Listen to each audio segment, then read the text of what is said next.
టెస్టులో టీమిండియా పరిస్థితి దారుణంగా తయారైంది. వరుస వైఫల్యాల కారణంగా కెప్టెన్ రోహిత్ శర్మతో పాటు హెడ్ కోచ్ గౌతమ్ గంభీర్పై విమర్శల వర్షం కురుస్తోంది.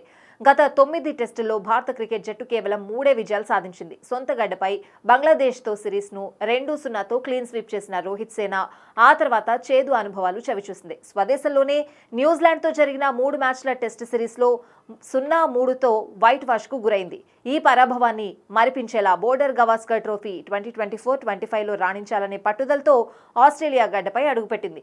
5 మ్యాచ్ల టెస్ట్ సిరీస్లో భాగంగా పర్త్లో జస్ప్రీత్ బుమ్రా సారథ్యంలో ఆసీస్ను ఎదుర్కొన్న టీమిండియా 295 పరుగుల భారీ తేడాతో ఘన విజయం సాధించింది. తద్వారా తిరిగి ఫామ్లోకి వచ్చిందనే సంకేతాలిచ్చింది. కానీ రోహిత్ శర్మ జట్టుతో చేరిన తర్వాత మళ్లీ పాత కథే పునరావృతమైంది.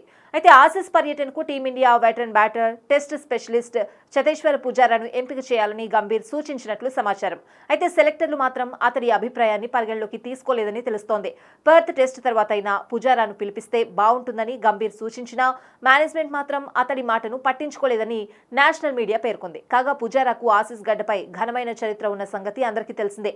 ఈ నేపథ్యంలోనే పుజారా గురించి గంభీర్ ప్రస్తావించగా సెలెక్టర్లు మాత్రం అతడి పేరును పక్కన పెట్టినట్లు తెలుస్తోంది.